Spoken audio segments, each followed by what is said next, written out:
আজি আপোনালোকে 10,000 টকা লাভ কৰিব আৰু এই 10,000 টকা দি আমি সবে এটা মোবাইল কিনি দিম নেকি কোনে কোনে মোবাইল কিনিব হাত ডাঙক আচ্ছা কাৰ কাৰ মোবাইল আছে হেতু তেওঁলোকে হাত ডাঙক ঘৰত কাৰ মোবাইল আছে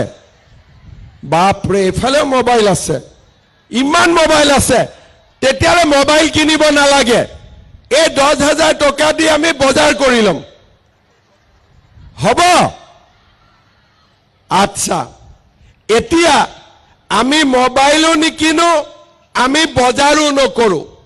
আমি কি কৰিম এই 10,000 টকা আমি ভাল কৰি ব্যৱহাৰ কৰিম এতিয়া ভাল কৰি আমি কেনেকে ব্যৱহাৰ কৰিব পাৰো যদি এই 10,000 টকাটো আমি যদি গ্ৰুপত দিও গ্ৰুপটোৰ কিমান টকা হ'ব 1 লাখ টকা হ'ব 1 লাখ টকা যদি আমি বেংকত দিও বেংকে আমাক বেছিকৈ লোন দিব কাৰণ 1 লাখ টকা আমাৰ গ্ৰুপৰ একাউণ্টত আছে বেংকে কেতিয়া আমাক লোন দিয়ে যেতিয়া আমাৰ একাউণ্টত বেংকে টকা দেখা পায় আমাৰ আত্মসহায়ক গোটৰ মহিলাসকলে বেংকৰ পৰা লোন ললে 99% উভতাই দিয়ে সেই কাৰণে বেংকেও লোন দিব বেয়া নাপায় আৰু 10 জনী মহিলাই লগ লাগি কিবা এটা ভাল কাম কৰিব পাৰে তাৰ পিছত আমি ভাবিলো যে নহয় আমি গ্ৰুপত নিদিও আমি নিজাকৈ কিবা কাম কৰিম তেতিয়া হলেও আমাৰ কোনো আপত্তি নাই গ্ৰুপত দিলেও আপোনালোকে দিব পাৰে আৰু নিজাকৈ যদি এই টকা আপোনালোকে ভাল কৰি ব্যৱহাৰ কৰে কোনোবাই ঘৰৰ দোকান আছে দোকানত দিব পিঠা পনাৰ ব্যৱসায় কৰে পিঠা পনা বনাব গামোচা বনাব আমাৰ কোনো আপত্তি নাই কিন্তু 10,000 টকাটো আপোনালোকে ভাল কামত ব্যৱহাৰ কৰিব 1 নম্বৰ গ্ৰুপত দিব বোলে মই গ্ৰুপত নিদিও মই নিজাকৈ কৰিম নিজাকৈ কৰক 10,000 টকাটো দি আপোনালোকে নিজাকৈ এটা ব্যৱসায় আৰম্ভ কৰক বা যি ব্যৱসায় কৰি আছিল তাতে আপোনালোকে এই 10,000 টকাটো লগাই দিয়ক তৃতীয় বোলে নহয় মই গ্ৰুপতো নিদিও নিজেও খৰচ নকৰো আপোনালোকৰ হাজবেণ্ডৰ আপোনালোকৰ স্বামীৰ পতিৰ যদি কিবা ব্যৱসায় আছে ঘৰুৱা ব্যৱসায় আছে তাতো 10,000 টকাটো দি দিয়ক তাতো আমি বেয়া নাপাওঁ কিন্তু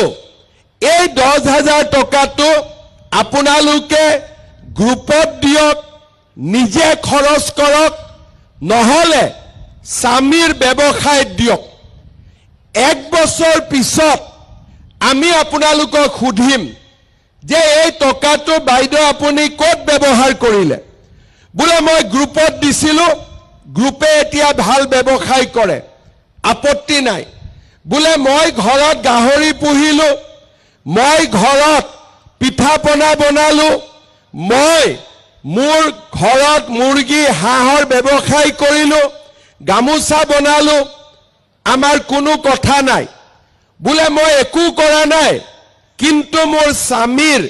বজাৰত এখন পান তামোলৰ দোকান আছিল তাতে 10,000 টকাটো মই দিলো আৰু মোৰ স্বামীৰ ব্যৱসায় এতিয়া ভাল হৈছে এই তিনিটাৰ জিতুৱে কৰিব চৰকাৰে তেতিয়া আপোনালোকক আকৌ অহা বছৰ 25,000 টকা আপোনালোকক দিব কিমান দিব চিঞৰি কওক কিমান দিব 25,000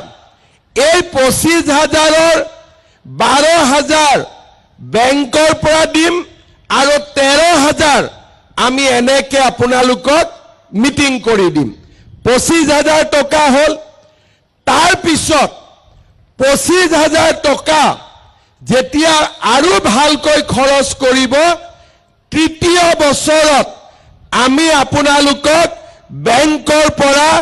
50,000 টকা আমি আপোনালোকক উলিয়াই দিম আৰু এই টকাটোৰ কোনো সুদ দিব নালাগে বেংকক সুদৰ টকা চৰকাৰে দিব আপোনালোকে মাত্ৰ মূলটো ঘূৰাই দিব লাগিব তাৰ মানে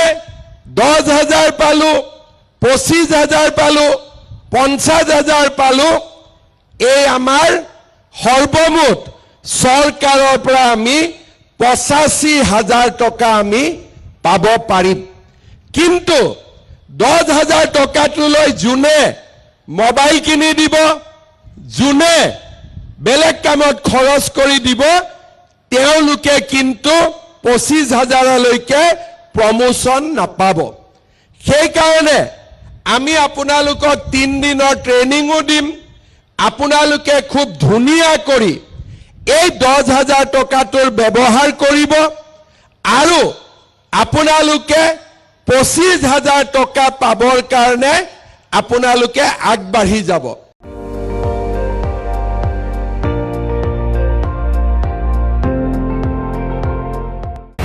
আপুনি চাই আছে ND24